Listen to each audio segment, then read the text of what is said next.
The men's track and field team has once again done something they always do, at least since 2010. And we'll tell you about it in a moment on the Cardinal Report. Hey there, I'm Charlie Edward. Plenty of guests dispersed throughout today's show. Jenni Kapanen, the head coach of the women's lacrosse team, is here with players Cassie Whaling and Claire Norfleet. And the tennis team will be on as well. Oliver Mays, Alex Vasic, and Nick DeFalco, the head coach, all in studio. While we wait for them, we can tell you the men's track and field team truly enjoys the outdoors. 5 times consecutively, that this team has won the CCIW Outdoor Conference meet. But it was close, and it took till the end to confirm victory.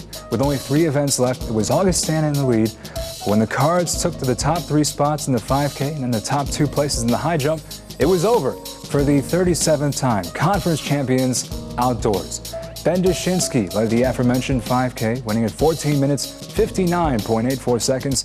And Luke Winder won the pole vault at 17 feet, 1.5 inches. The search for first continues for the women's track and field team, though.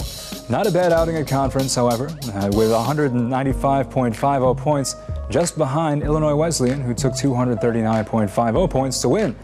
In destructive fashion, Madison Renfro won the 100-meter hurdle, shattering the school record, as well as her own meet record with her time of 13.94 seconds, a record that stood since 1989, when Ophelia Johnson ran 14.15 seconds. Incredible. Among other notables, Megan Costanzo winning the 5K and the 10K, and Lita Baker taking first in the hammer throw. The Dr. Keeler Invite at NCC is next for both the men and the women. Cheer up, North Central College softball team. You may have lost out on the CCIW tournament, but we still think you're pretty great. In fact, so great that you've earned an at-large bid to the 2015 NCAA Division III Softball Championship. Lake Forest College will play host, and the Cardinals will go there with high hopes. Hopes of winning a 2nd straight regional championship. This is the 3rd straight year North Central has made the tourney, and at 31-7, they'll take on the host school, the Foresters, who finished 31-8 in the opening round. That'll take place on Thursday. The baseball team is in no need of cheering up. They're quite content, and if you're wondering why, well, here's why. All North Central needs to clinch its 11th CCIW regular season title is a win over these guys. And with this being the opener of a 3-game series with Carthage, the pressure is not entirely on. As we head into the bottom of the 2nd, Sig Fong at the plate, and Fong with a single up the middle scores the catcher Chris Hill, and NCC on the board quickly. And in the early portions of this game, Ben Cruzen was cruising. 5 strikeouts in this one, and this just one of them to end the 3rd. Advance another inning, and it's Bobby Smith knocking this ball into right center field. It falls softly into the gap, and with Smith's speed, that's trouble. He rounds 2nd and easily snags 3rd despite the quick relay throws, and North Central in business again. So how would Smith score? With Jake Rohn dribbling this ball to 2nd, and the error scores the run with ease. 2-0 NCC. But Carthage would not go quietly. Following an RBI double by Matt Rave, Matt Smeal goes up the gut of the diamond and scores Rave to tie it at 2. North Central in the same inning has an immediate answer. Hill at the plate, knocking it into right center, a favorite location for the Cards in this one. Sam Klein scores. Vito Durango scores, and the lead is replenished 4-2 Cardinals. Roan would add a run with an RBI single, and up 5-2. Fong is ready for more, a double, this time to left center, and Roan crosses through to make it 6-2. Reed Hero brought Carthage back with a 2-run homer, but in the bottom of the 8th, another fielding error helps NCC get some of that back. 7-4. And on top of the 9th, it's 8-5. Jordan Van Dyke on to finish it off in place of Cruzen. And he forces the infield fly. That does it. Ben Cruzen gets the win, improving to 3-2 after 7 1/3 innings of work. 9 hits, 4 runs, all earned, but still enough to win 8-5. And enough to clinch NCC its 11th CCIW regular season title. They now get to host the postseason tournament. The Cardinals finished 25-14, 16-5 in conference, and are set to deal with Carthage first in the CCIW tournament at Zimmerman Stadium. Okay, next we'll see women's lacrosse coach Jenni Kapanen on the Cardinal Report. They told me a bottle couldn't dream. That I would never become a superhero.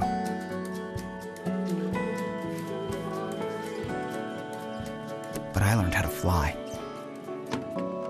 just to come back in a new disguise and be the hero that I've always wanted to be.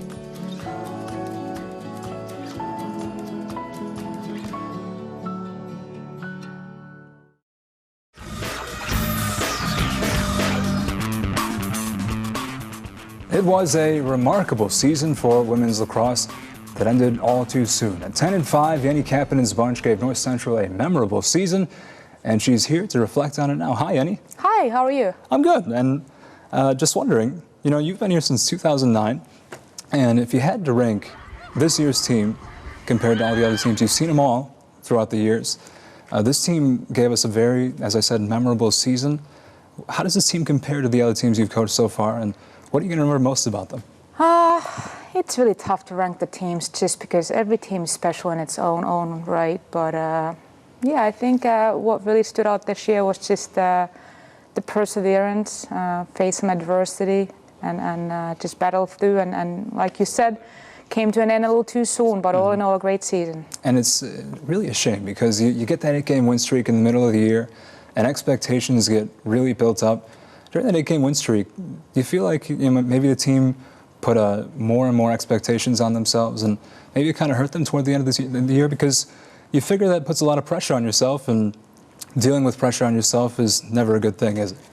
You know, it's funny you said that though, because we don't really talk about streaks. We don't really focus on expectations, pressure, and so forth. Of course, there's always pressure that I guess can build up, but our goals have been the same from day one. Our expectations have been the same. So in that sense, sometimes the streaks also just depend on who we're up against. And it just so happened to be that some of the toughest games were saved till the end. Mm-hmm. You had all your really toughest opponents toward the end of the season. Carthage was one of them. And it seemed time and time again Carthage was able to break the team down a little bit. Twice they beat you guys at the end of the season. Was it a surprise to see them end up in the championship game? Yeah, I mean, I think they break us, but I think we also broke ourselves a little bit. Not to take anything away from their performance. They outplayed us on Wednesday. But I think we fell a little short of our expectations that day. And it would have been nice to get a second shot at Augustana, but again, all the power to Carthage that day because they outplayed us. Well, in that game, though, it seemed there was no lack of offensive opportunity. 24 shots on goal. You actually outshot Carthage, but their goaltender, Taylor Sopran, really stole the show with her magnificent goaltending. She's an all-CCIW goalie, so it seemed safe to say she was the one who stole the show. Yeah, I mean, statistically, it was a pretty evenly matched game, but we really just struggled to find the back of the net. The variety of shots wasn't always there, and just the type of a shot wasn't there that we needed to find against her. And again, Taylor's been just phenomenal this season, and considering how little she's played, she's really made herself quite the player this season. In hockey, we see goalies steal the show all the time. In lacrosse, the goalies aren't always as big a part of the game, but it seemed she really rose up to the occasion. And I'm just wondering, is it rare for a goalie in lacrosse to steal the show the way she did? I think it's actually pretty common. Our goalie even had a great performance against Augustana. She had 16 saves, which was just a record for not just for her, but for the team and for the program. So I think it's actually more common than one might think. And a lot of times it really just comes down to not just a number of saves, but one save at the right time. Quality over quantity is your mantra. And this season, you had 15 players on the roster. Last season, 20. The year before that, 19. We look at a team like Augustana, who ended up winning the CCIW. They have arguably the deepest roster in all of the CCIW, and they ended up winning. How big a factor do you think the small 15-player roster had toward the end of the year? Do you think maybe the team was a little bit burned out toward the end of the season? Well, a team shouldn't be burnt out. I wouldn't use that term, but of course, depth always helps. Not just necessarily on game days, but on practice days. And most teams tend to have few players towards the end of the season. I mean, a lot of the teams that we faced were kind of in the same predicament. Some teams barely had a team to fill. So I guess in that sense, we were still a notch up. But yeah, would it have been nice to have a few more girls? Yes, but at least there was no complaints about playing time. So that was a bonus. And your core deserved all the playing time in the world. Gina Fisher, Claire Norfleet, Cassie Whaling, all coming back next season. All your really star players on the way back. It's nice to have your core back, but is there anything you're planning in terms of building around them that you want to do next season? I think it's just a matter of continuing the process. We expect everybody to be coming back. That's a pretty unusual situation to be in. We did not have any seniors, and I think that's something else that's been totally overlooked this season, that we were just tremendously young.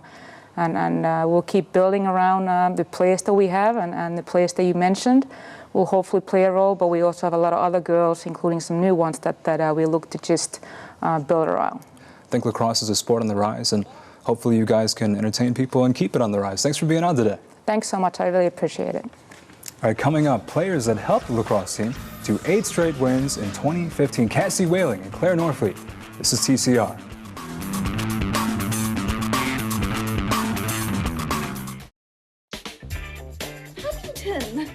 Every proper bear knows that the right fit means everything. Especially when it comes to car seats. Oh, really?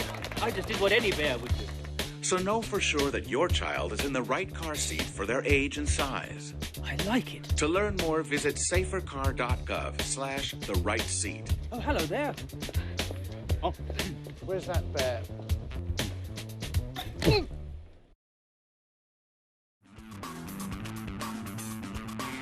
The second leading goal scorer, Cassie Whaling, and the second leading point scorer, Claire Norfleet, on set. Now, hi guys. Hello. And we welcome you inside the studio. We have 2 guests here who went through quite a bit this season. You won 8 games in a row, middle of the year, and then you tailed off toward the end. It was tough to see it go down that way, especially you put so much pressure on yourself, winning 8 games in a row. I think the expectations get so high, maybe it kind of hurt you in the end, didn't it, Claire? Well, it was definitely a little frustrating to go out like that, but again, we were playing a familiar opponent, Carthage. We had just played them a week before. We prepared the best that we could. Things just really didn't go our way that day, and we made some little mistakes and got outplayed a little bit, but I mean, that winning streak definitely helped boost our confidence going into the season there, and I think it wasn't really our day. And you can't take away from the success of the season, Cassie. What a year for you, 41 goals, good for second on the team. Would you categorize yourself as a pure goal scorer? Because when you look at the stat sheet and you see 41 goals, 4 assists, I think you're the purest of the pure in terms of goal scoring. I mean, I wouldn't necessarily say that. I think if you compared me to Gina is definitely so good at driving to the goal. And I think as far as myself, I'm definitely looking for the girls in the 1 and 2 spots behind the goal, looking for that assist. So I think that's definitely my strength. I know Claire's really good at that too, but definitely a team effort. But your goal scoring too is just so tremendous, and I think what really helped is that Claire, Gina, both tremendous passers. You really seemed to feed off that this year, didn't you? Yeah. I think I know myself and other girls on the team definitely recognize that. We're really good at kind of being aware of each other's strengths. So I think that's definitely one of them. Your teammate here alluded to this a moment ago. You're really an all-around player. You had the goal scoring this year too, 38, but you also had 24 assists. If I'm looking at on paper, I would say you're an all-around player. When I'm watching you, I see the same thing. Is that how you'd evaluate yourself too? I mean, I really just play off my teammates. They're the ones that really help out. They know when to pass it. We're always working together. So I definitely credit all of my success to my teammates. I wouldn't be able to do any of that without them. Well, you and Gina certainly seem to be the leaders of the team. As a junior this year, Gina's also a junior. She's moving into her senior year. So both of you going into your final seasons, the team's finally going to have some senior leadership. But really, it's hard to argue there's really any difference between your junior and senior year. But if you can think of anything that you think as a senior you might be able to add a little bit extra to the team next year, what do you think it might be going into the following season here? I think just knowing that it's your last year of competition, it's just something, gives you a little boost of energy and a desire to be out there. It's just knowing that you're pretty much done in competition after this year. It's your last chance to just compete with your friends, your teammates, and just give it all and leave it all out on the field. Cassie is a sophomore, obviously one of the younger players on the team. Did you ever think at any point this season, with the complete lack of seniors on the team, was that ever something that was noticeable to you? I mean, yeah, it becomes like noticeable at a point. Like you see other teams having like their senior nights and recognizing like the successes of their team. But with our sophomore class and our junior class now, we have like such strong leadership, and everyone has to offer different skills to the team. So I don't think it's ever been a problem for us. It didn't seem like it. But one thing that did maybe seem like a problem, the roster is only 15 players this year. And, you know, there was a lot of talent out of those 15 players, and your coach's mantra is always quality over quantity. But toward the end of the season, you play a team like Augustana, and the roster seems to have like 40 players on it, so many talented players too. Toward the end of the season, Claire, did you feel at all like the 15-player roster might have hindered you guys? Obviously, that's going to, by the end of the season, it's really can kind of take a toll on you with our injuries that we had. So yeah, when we pretty much every game, we just had to go out there, play smart, knowing that we didn't really have the numbers, but we were still able to, I think, kind of pull through that and really come together. Had a great team chemistry. It really helped us kind of make it through that. Well, nonetheless, it was a very impressive season despite the loss to Carthage.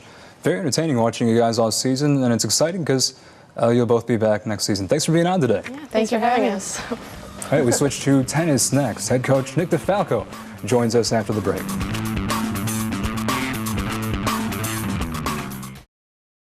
Life's taught me a lot, and I'm ready for more. Well, you're not the typical kind of candidate that I hire. But you are exactly what I'm looking for. Your company could be missing out on the candidates it needs most. Learn how to find a great pool of untapped talent at gradsoflife.org. Well, following his second season as the head coach of the men's tennis team, Nick DeFalco is on set with the Cardinal Report. Nick, welcome. Thank you. And Nick, 7-14 finish to the season. Not particularly the record you probably want, but overall, how did the season go? What were the ups? What were the downs? Give us your assessment of how 2015 played out. Sure. Well, I think given the expectations we had, we finished really right where we wanted to. Having the big-time conference win against Milliken, battling some tough non-conference schedule, picking up some wins there in the winter, were really nice, gave us a lot of momentum and a lot of confidence moving into what we knew was a very, very rigorous both spring break schedule and conference schedule. So given the fact that our top 4 players all graduated last year, somewhat of a rebuilding phase, if you want to call it that, having 6 freshmen and 4 sophomores, we knew that there was going to be some growing pains with this team. You're in your second year, though, as the coach in the books now. For you in your second season, first year you inherited a very senior team full of experienced players. Now you seem to have a team that has come together in your vision, a lot of young players, a lot of freshmen, sophomores. Do you see it starting to come together? Especially because they're not just a lot of players, but they're all very motivated players. They're already talking in the last match. They already started talking about what they're going to do over the summer for training, organizing some different hitting, practices and match play. So it's not just getting players that kind of believe in your vision, but are really self-motivating and inspire each other to really push themselves harder and continually get better during that off season. It takes time to put together a team that you want to put together. It takes an awful lot of time. You want to do it the right way, especially. Now we're seeing it starting to come together. What exactly was your vision? What was it that you were trying to form when you first got here? To create depth consistently every single year. You want to create internal motivation or competition between the team so that no one feels that they automatically have a spot on the team or they're guaranteed to play at this position or that position.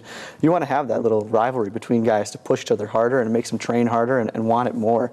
And I also wanted to create a team that's deep enough that if you have some exhibition players that aren't in the starting lineup, they still have opportunities to play. So we started having kind of some, I guess, pseudo JV matches, if you want to call it that, where we played a few of the local community colleges so that some of the younger guys who don't play every single match still got match experience to help them see what that's like at the college level and push themselves to get better for next year. And that experience, of course, needed for the improvement, especially for a young roster between Arias Staines, Deckel, Kohlmeyer, Ringel.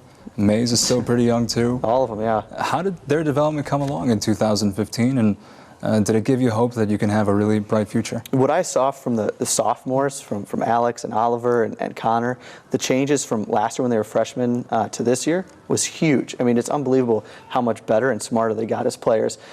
So I'm really excited to see how well the freshmen were able to handle the losses that we had and the tough matches that they battled in.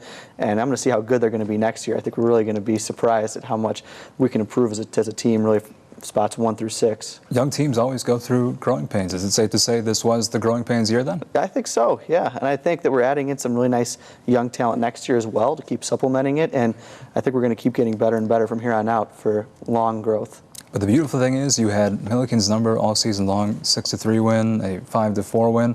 What did you do in those games that helped you set you apart from them? And did it give you a good amount of confidence knowing you could beat them? Yeah, well, if you asked me after the last dual match, I would say the reason that we won is what we preach all the time is taking 2 out of 3 in doubles, and we won all 3 doubles matches. But then in the conference tournament, they really stepped it up, and they were really motivated to beat us. And we had a tough one at 1. Oliver and Alex lost in a tiebreaker. 2 had a tough one, and 3 ended up winning. So here we went, okay, now that what we relied on was doubles, we need to turn it around. And fortunately, we remembered the Milliken, they a couple times this season had won 2 out of 3 doubles and then got swept in the singles. So we felt confident in our abilities that we could go out and take care of business, and we were lucky enough to do that. And I'm feeling pretty confident that your recruiting process has come along rather nicely. There is a ton of young talent to look forward to on this roster. The question is, you play at the Resrec, you play at the new NCC tennis courts. Are all these new facilities helping you and aiding you in your recruiting process? Yeah, I mean, the Resrec is so unique. Very few schools in the country, especially at a D3 level, can say they have 4 indoor courts on campus where they can practice year-round and host non-conference matches.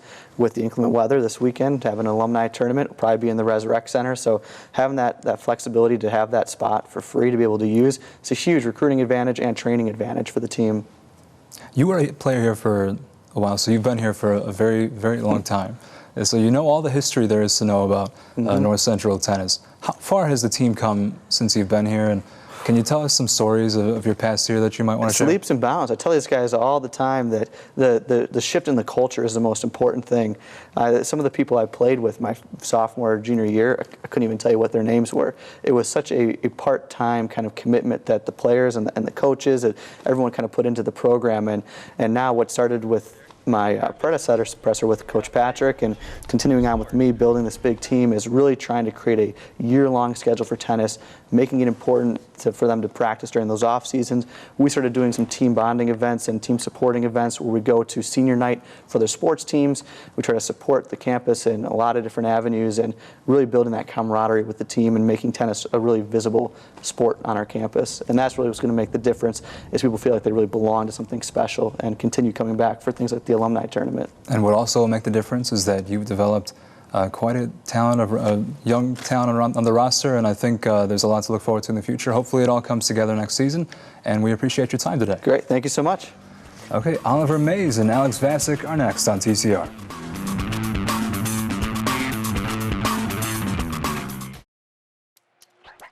Today is Saturday. 60 minutes of physical activity a day and eating well can help get your child healthy. Get ideas, get involved, get going at letsmove.gov. That's letsmove.gov.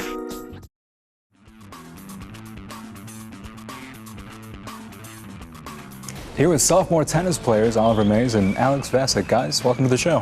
Thank you for having us. Oliver, tough year for you guys, and a 7-14 finish overall. Not particularly where you wanted to be, as I mentioned to your coach, but there's always positives you can take from anything. If there's a silver lining, what do you think it is? I think the experience that everyone gained, our team being so young, they came into college tennis, not really knowing what to expect. So I think having those younger guys play major positions will only benefit them throughout the course of their career. So hopefully that will bring with it future success. Alex, you mustered up a few wins, certainly one of the bright spots of the team too. What do you think the team learned this year that'll help you improve in 2016 next season? It's a very young squad, so of course most of this year was about learning. Yeah, I mean, like Coach and Ali said, it is a young squad, and it's mainly about experience. I mean, you could go out and play players that, on the board look better and you have more wins and that stuff, but there's that certain experience in tennis where you can just come out and maybe it's not their best day, you're having a great day and just come out and win. Play your shots consistently. Your teammates, Connor Sass, Ryan Deckel, pretty good. They were about 500 in number 2 doubles. Oliver, what do they mean to the team? Because if you had to pick one part of the team that was most consistent throughout the year, it seemed to be them. Yeah, I think just always being able to rely on them really is really comforting because, whenever a match would be close, you could always count on them to pull out a win. And, you know, they're both so good at the net, and they work so well together doubles-wise, so it's almost, for us at one doubles, it's easy to play off their energy when we're playing, so it definitely benefits us too. Yeah, and you guys #1 doubles, so it's interesting to compare. What's your chemistry like compared to their chemistry? What do you think makes you guys so good as a doubles team? It's like, I don't know, like you said, we live off that energy. I mean, we're, a lot of times we go in like, oh, look, these guys did so well this year and last year and all this stuff. But we just like go and we're like, you know what, let's just play smart, hit our shots. I mean, go out there like thinking, let's just give it our all. And a lot of times we come in like very close, just towards the end there somewhere. We have a little more to work on, but we did pretty good this year. There's a lot of work for you guys. And, you know, you go from high school where you don't really have to play anything more than either singles or doubles. And now you get to college and you have to play them both. And with talented players on a team that's very young, like you guys, the workload becomes awfully tough, very strenuous. How did you deal with it this year? And how do you think it helped you move along with your progression in your career? I think having a good winter training season really benefited us towards the end of the year, you know, with hitting, but also like conditioning wise. I think that was an important element in terms of towards the end of matches, you know, remaining mentally tough and all that stuff that really, you know, that you really like see like who the better team is. So, Alex, playing singles and doubles, there's got to be one you like more. If you had to pick one that you think was less strenuous to you, that you enjoyed playing more, which do you think it is? I would say doubles. I mean, playing with Oliver is a lot of fun. We make the best out of it, and a lot of times we're really close to come out with wins, and we did come out with a couple wins too. It's a lot of fun. You know, potential for a player, in my opinion, can always be judged by how much does a player incrementally improve from one season to another, and just how much did they improve? Was it a lot or a little? And then from that, you can kind of judge what their ceiling might be for the future. Based on this year, if you had to guess, judging yourself from where you were at the beginning all the way to the end, how did you change from, say, 7 months ago? And what does it give you for the future? How do you feel about yourself going into next year? I think I've improved tremendously. You know, last year being my first year, like I've had kind of a weird tennis career. Like I only played my senior year of high school. So I think for me, just the more I play, the more I develop my own game. So I think just throughout my future career as well, I think I'm only going to get better. And I saw that in this season for sure. And Alex, the recruiting class for next year is looking awfully good. Yes, it so is. Maybe that workload will be a little less stressful next year. What are your expectations moving into the following season? I mean, like you said, like the workload will be less. I mean, we're supposed to get some pretty good recruits next year. Like I heard we're supposed to get like a doubles expert and a singles expert. So, you know, if we can count on them for one extra win or something, it'll be great, and then gives us motivation to go on and have a better record next season. All right, well, we're really excited to see where you guys go. And again, thank you for being on today. Thank you. Lacrosse and tennis are over, but don't forget baseball, hosting the CCIW tournament this weekend. For all you need to know about that, at NCTV17 on Twitter or NorthCentralCardinals.com. Thank you for watching The Cardinal Report.